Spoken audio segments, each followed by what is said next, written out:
अस्सलामुअलैकुम। सो आज का हमारा जो टॉपिक है that is ionisation energy.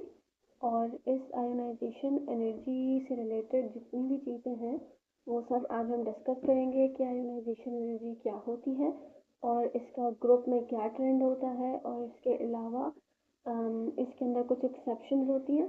Exceptions का मतलब होता है कि कुछ स्पेशल बातें होती हैं, मतलब जिस तरह एक ग्रुप के अंदर अगर कोई चीज़ मुसलसल इंक्रीज़ हो रही होती है लेकिन वहाँ पर एक या दो या कुछ एलिमेंट्स ऐसे होते हैं जो कि उस चीज़ को डिनाई कर रहे होते हैं, राइट। तो हमने वो वाली चीज़ देखनी है कि यहाँ पर ऐसा तो नहीं है।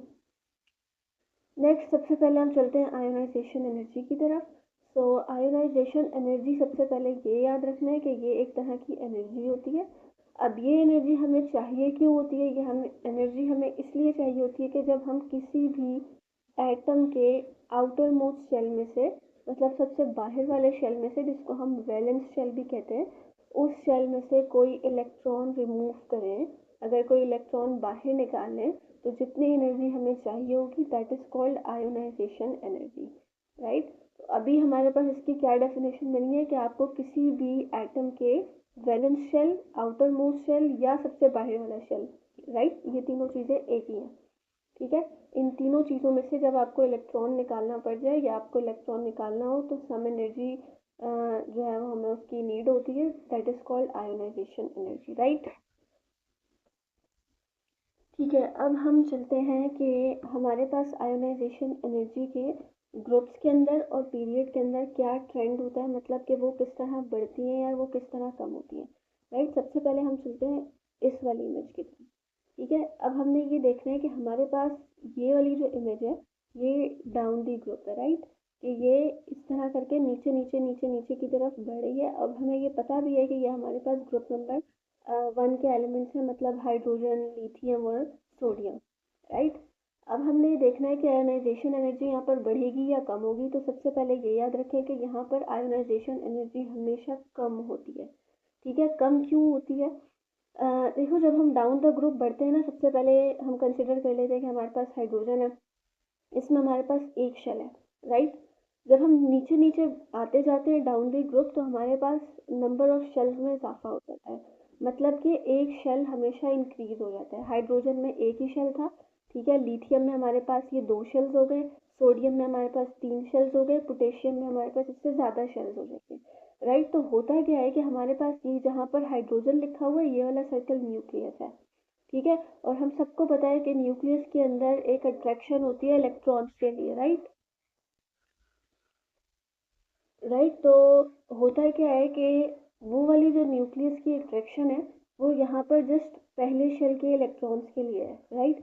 लिथियम में आ जाएंगे तो सबसे ज़्यादा अट्रैक्शन पहले शेल को फील होगी, उससे कम अट्रैक्शन दूसरे शेल को फील होगी, राइट। जब हम सोडियम पे आ जाएंगे तो क्या होगा कि यहाँ पर जो शील्डिंग इफेक्ट है, शील्डिंग इफेक्ट का मतलब ये होता है कि न्यूक्लियस और वैलेंस शेल के इलेक्ट्रॉन के दरमियान कितने इलेक्ट्रॉन्स आते हैं, ठीक है, मतलब कितने इलेक्ट्रॉन्स न्यूक्लियस के अट्रैक्शन को रोक रहे हैं, शील्ड कर रहे हैं, राइट। तो देखो यहाँ पर सिर्फ एक ही इलेक्ट्रॉन के लिए अट्रैक्शन थी तो इसलिए अट्रैक्शन ज़्यादा थी, ठीक है। और यहाँ पर अट्रैक्शन कितने के लिए है? पहले शेल के इलेक्ट्रॉन्स के लिए है, फिर दूसरे इलेक्ट्रॉन्स की बारी आएगी। अगर हम सोडियम की बात करें, यहाँ पर पहले शेल के इलेक्ट्रॉन्स, फिर दूसरे शेल के इलेक्ट्रॉन्स, फिर इस थर्ड वाले की बात आएगी, राइट।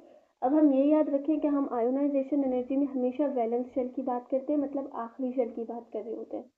तो कहने का मकसद ये है कि जब हम इस इलेक्ट्रॉन को, फॉर एग्जांपल अगर हम हाइड्रोजन से इस वाले इलेक्ट्रॉन को निकालना चाह रहे हैं तो होता कुछ यूँ है कि न्यूक्लियस भी इस इलेक्ट्रॉन को अपनी तरफ खींच रहा होता है, अपनी तरफ अट्रैक्ट कर रहा होता है। तो इस इलेक्ट्रॉन को निकालना थोड़ा सा डिफिकल्ट इसलिए होता है क्योंकि यहाँ पर न्यूक्लियस की अट्रैक्शन जो होती है वो इस वाले इलेक्ट्रॉन के लिए ज़्यादा हो रही होती है, राइट। जब हम लिथियम में आ जाते हैं ना तो इस वाले इलेक्ट्रॉन को निकालना हाइड्रोजन से ज़्यादा इजी हो जाता है। इजी क्यों हो जाता है? देखो, यहाँ पे न्यूक्लियस की जितनी भी अट्रैक्शन थी वो सिर्फ एक ही इलेक्ट्रॉन के लिए थी। यहाँ पे जो न्यूक्लियस की अट्रैक्शन है वो पहले इस इलेक्ट्रॉन को मिलेगी, फिर इस वाले इलेक्ट्रॉन को मिलेगी और फिर इस वाले इलेक्ट्रॉन की बारी आएगी। मतलब यहाँ पर न्यूक्लियस की जो अट्रैक्शन है इस वाले इलेक्ट्रॉन के लिए वो इस वाले हाइड्रोजन के मुकाबले में थोड़ी सी कम है, राइट। अगर हम सोडियम के इस वाले बाहर वाले वैलेंस शेल की बात करें, वैलेंस इलेक्ट्रॉन की बात करें, तो क्या होगा कि सबसे पहले न्यूक्लियस की अट्रैक्शन फर्स्ट शेल के 2 इलेक्ट्रॉन्स को मिलेगी, फिर सेकंड शेल के 8 इलेक्ट्रॉन्स को मिलेगी और देन इस वाले मासूम इलेक्ट्रॉन की बारी आएगी।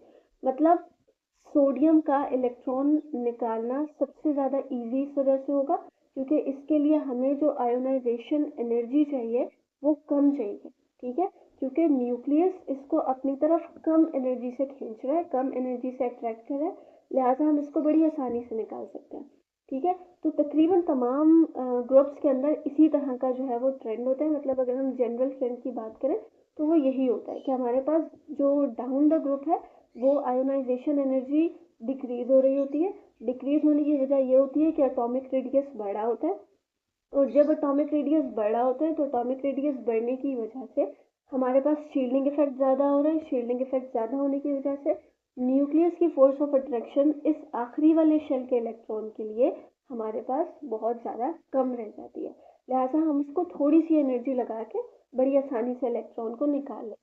ये हमारा था कि जनरल ट्रेंड जो हमारे पास ग्रुप्स में होता है, ठीक। इसके बाद अगर हम पीरियड्स में बात करें तो पीरियड्स में हमारे पास क्या होता है, तो याद रहे यहाँ पर मैंने जस्ट कुछ एलिमेंट्स बनाए, बाकी नहीं बनाए हैं because of the some space. सो सबसे पहले हमारे पास बोरोन है, इसके बाद कार्बन है, इसके बाद नाइट्रोजन है, इसके बाद ऑक्सीजन है और इसके बाद फ्लोरीन है। और हम सब जानते हैं ये आई थिंक तो ग्रुप नंबर 2 के पीरियड नंबर 2 के एलिमेंट्स हैं। अब इसमें क्या होता है कि जिस तरह हम डाउन द ग्रुप जब चल रहे थे तो हमारे जो नंबर ऑफ शेल है वो बड़ा था, लेकिन जब हम यहाँ पर जाएंगे तो हमारे पास जो नंबर ऑफ इलेक्ट्रॉन है ना वो बढ़ेगा। For example I will show you, देखिए यहाँ पर हमारे पास बोरोन है, बोरोन के लास्ट शेल में 1, 2 और 3 इलेक्ट्रॉन है। हम जस्ट लास्ट शेल की बात करें, कार्बन में 1, 2, 3, 4 हो गए, यहाँ पर 5 हो जाएंगे, यहाँ पर 6 हो जाएंगे और यहाँ पर 7 हो जाएंगे। मतलब अगर हम देखें तो यहाँ पर हमारे पास जो नंबर ऑफ इलेक्ट्रॉन्स है वो इस तरह आगे आगे बढ़ते जा रहे हैं। अब होता क्या है कि यहाँ पर ये जो न्यूक्लियस है ना, ये यहाँ पर टोटल 1, 2, 3, 4, 5, यहाँ पर ये वाला न्यूक्लियस सिर्फ 5 इलेक्ट्रॉन्स को अपनी तरफ खींच रहा है। यहाँ पर ये वाला न्यूक्लियस 6 इलेक्ट्रॉन्स को अपनी तरफ अट्रैक्ट कर रहा है। यहाँ पर ये वाला न्यूक्लियस 7 इलेक्ट्रॉन्स को अपनी तरफ अट्रैक्ट कर रहा है। मतलब कहने का ये है कि फॉर एग्जांपल यहाँ पर जब हमारे पास 5 इलेक्ट्रॉन्स न्यूक्लियस को अट्रैक्ट कर रहे हैं तो इसका मतलब है अट्रैक्शन थोड़ी सी कम है। जब यहाँ पर 6 इलेक्ट्रॉन हो जाएंगे तो एक इलेक्ट्रॉन बढ़ गया, मतलब अट्रैक्शन भी बढ़ गई। यहाँ पर नाइट्रोजन की बात करेंगे तो यहाँ पर 7 इलेक्ट्रॉन्स है तो 7 इलेक्ट्रॉन्स अट्रैक्ट कर रहे हैं, मतलब हमारे पास अट्रैक्शन बढ़ रही है, राइट। इसी तरह हमारे पास जो पीरियड है अक्रॉस द पीरियड वो हमारे पास जो बढ़ती है आयोनाइजेशन एनर्जी वो बढ़ती जाती है, क्योंकि हमारे पास यहाँ पर एटॉमिक रेडियस जो है वो छोटा होता जाता है। न्यूक्लियस ज़्यादा एनर्जी लगाकर इलेक्ट्रॉन्स को अपनी तरफ खींच रहा होता है, लिहाजा हमें ज़्यादा एनर्जी लगाकर उस इलेक्ट्रॉन्स को न्यूक्लियस के अट्रैक्शन से बाहर निकालना होता है, राइट।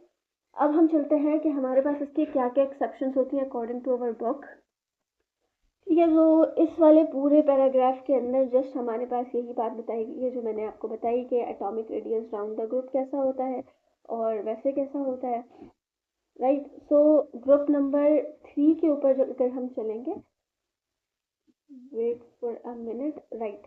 सबसे पहले ग्रुप नंबर 1 और ग्रुप नंबर 2 की बात करें तो ग्रुप नंबर 1 को हम कहते हैं एल्कली मेटल्स और ग्रुप नंबर 2 को हम कहते हैं एल्कलाइन अर्थ मेटल्स। और इसके अंदर कोई एक्सेप्शन नहीं है, डाउन द ग्रुप आपके पास हमेशा जो आयोनाइजेशन एनर्जी है वो डिक्रीज होती जाएगी क्योंकि एटॉमिक रेडियस इंक्रीज हो रहा है। और बाकी मैंने चीज़ें पहले एक्सप्लेन कर दी हैं कि एटॉमिक कि आयोनाइजेशन एनर्जी है वो क्यों कम या क्यों ज़्यादा होती है, ठीक है। वो दोनों ग्रुप्स के अंदर बिल्कुल सेम था। अब अगर हम इस ग्रुप नंबर 3A की बात करें ना तो यहाँ पर हमारे पास आयोनाइजेशन एनर्जी के अंदर कुछ इरेगुलरिटीज आ जाती है, मतलब कुछ एक्सेप्शंस आ जाती हैं। और वो एक्सेप्शंस किस किस में आती हैं, सबसे पहले आती है गैलियम में और एल्यूमिनियम में, इसके बाद हमारे पास आती है थैलियम में और इंडियम में, ठीक है। अब इसके अंदर होता क्या है हम वो देखते हैं, ठीक है। यहाँ लिखा हुआ है firstly gallium has higher ionisation energy than aluminium, मतलब कि गैलियम की आयोनाइजेशन एनर्जी एल्यूमिनियम से ज़्यादा होती है। अब हम इस टेबल के अंदर देखते हैं, दिस वन इज गैलियम, ठीक है। तो हम बात कर रहे थे गैलियम और इंडियम की, ठीक है। ये हमारे पास है गैलियम, राइट। और ये हमारे पास है इंडियम पीरियोडिक टेबल के अंदर, ये इस तरह ग्रुप नंबर 3 के अंदर मौजूद होते हैं। सो अब यहाँ पर याद रहे कि हमारे पास गैलियम इंडियम और थैलियम के अंदर था, राइट। सो अगर हम यहाँ पर देखें तो हमारे पास ये एलुमिनियम है 577, गैलियम है 580, फिर इंडियम है 560 और फिर थैलियम हो जाता है 590। अब ये ऐसा यहाँ पर क्यों हो रहा है? देखो हम सबको पता है कि down the group ionisation energy जो है वो कम होनी चाहिए, लेकिन देखो यहाँ पर सबसे पहले 800 थी, ठीक है, फिर 577 रह गई, ये हमारे पास डिक्रीज हो गई, ठीक है, ये नॉर्मल सी बात है, ऐसे ही होना चाहिए। लेकिन जब हम गैलियम पे आते हैं तो ये 580 हो जाती है, एल्यूमिनियम से बड़ी हो जाती है, जो कि नहीं होना चाहिए था, इसलिए ये एक एक्सेप्शन है, क्योंकि डाउन द ग्रुप कम होनी चाहिए लेकिन ये कम नहीं हो रही, ठीक है। फिर जब हम आते हैं 560, तो चलो हमने माना कि ये 580 से बड़ा हो गया, ये वाला 560। फिर जब हम इस थैलियम के ऊपर आते हैं तो हमने देखा कि ये 560 जब छोटा हो गया था तो इस थैलियम को 560 से छोटा होना चाहिए था, लेकिन फिर ये 590 हो जाता है, मतलब बड़ा हो जाता है। तो ये वाली 4 एक्सेप्शंस यहाँ पर हैं कि पहले आपके पास आयोनाइजेशन एनर्जी डिक्रीज होती है, फिर इंक्रीज होती है, फिर डिक्रीज होती है, फिर इंक्रीज होती है, राइट। अब ऐसा होता क्यों है उसकी तरफ चलते हैं। अब हमारे पास होता है इस वजह से कि हमारे पास लास्ट के हमने अगर इलेक्ट्रॉनिक कॉन्फ़िगरेशन आप सबको मालूम हो तो उसके अंदर हमें पता है कि हमारे पास कुछ एलिमेंट्स ऐसे होते हैं जिनकी शील्डिंग इफेक्ट के अंदर थोड़ा मसला आ रहा होता है, मतलब कहना चाहिए कि उनका शील्डिंग इफेक्ट थोड़ा इंसफिशियंट हो जाता है। तो कुछ एलिमेंट्स के अंदर वो 3d ऑर्बिटल होता है, कुछ के अंदर वो 4f ऑर्बिटल होता है, जिसकी वजह से हमारे पास ये इरेगुलरिटीज आ रही होती हैं, ठीक है, राइट। अब हम चलते हैं ग्रुप नंबर 4A की तरफ। तो याद रहे कि ग्रुप नंबर 4A के अंदर भी हमें कुछ एक्सेप्शंस मिलेंगी। अब वो क्या एक्सेप्शंस हैं? वो एक्सेप्शन है हमारे टिन और हमारे लेड के साथ, ठीक है। अब यहाँ पे लिखा हुआ है कि इरेगुलरिटीज हमें नजर आती है टिन और लेड के अंदर, और due to this the attraction between the nucleus, right. अब मैं आपको बताती हूँ कि इसके अंदर क्या क्या हमारे पास एक्सेप्शंस हैं, ठीक है। ये ग्रुप नंबर 4 है, ये हमारे पास आ गया टिन और ये हमारे पास आ गया लेड, ठीक है। हम सबको पता है डाउन द ग्रुप ये चीज़ें कम होनी चाहिए, मतलब आयोनाइजेशन एनर्जी कम होनी चाहिए। यहाँ पर थी हमारे पास 1090 कार्बन की, फिर सिलिकॉन होता है 780, कम हो गई, फिर जर्मेनियम होता है 762, कम हो गई, फिर 10 होता है हमारे पास 700, कम हो गई। बट जब हम लेड पे आते हैं तो ये 710 हो जाती है, मतलब इंक्रीज हो जाती है। अब इस इंक्रीज होने का मतलब ये है कि ये जनरल ट्रेंड को डिनाई कर रही है, और इसी वजह से हम कहते हैं कि हमारे पास यहाँ पर एक्सेप्शन आ रही है, ठीक है। अब पहली वाली जो एक्सेप्शन थी, मतलब ग्रुप 3A की एक्सेप्शन, वो हमारे पास थी शील्डिंग इफेक्ट की वजह से, ठीक है, थोड़ा शील्डिंग इफेक्ट वहाँ पर इनसफिशियंट हो रहा था। लेकिन यहाँ पर जो ये वाली एक्सेप्शन है वो लेंथेनाइड कॉन्ट्रैक्शन की वजह से होती है। लेंथेनाइड्स हमारे पास कुछ एलिमेंट्स होते हैं पीरियोडिक टेबल के ही, राइट। इसके बाद हम चलते हैं ग्रुप नंबर 5, 6, 7, 8, और इन सब के अंदर हमारे पास वही रेगुलर पैटर्न फॉलो हो रहा होता है कि डाउन द ग्रुप जब चलेंगे तो एटॉमिक रेडियस जो है वो आयोनाइजेशन एनर्जी जो है वो डिक्रीज होगी, और जब आप इस तरह पीरियड के अंदर आगे आगे जाएंगे राइट टू लेफ्ट और लेफ्ट टू राइट, तो आपके पास जो है वो आयोनाइजेशन एनर्जी वो हमारे पास इंक्रीज होना शुरू हो जाती है, राइट। तो ये हमारा ओवरऑल लेक्चर था आज का। एक नेक्स्ट वीडियो में मिलेंगे, अभी के लिए अल्लाह हाफिज।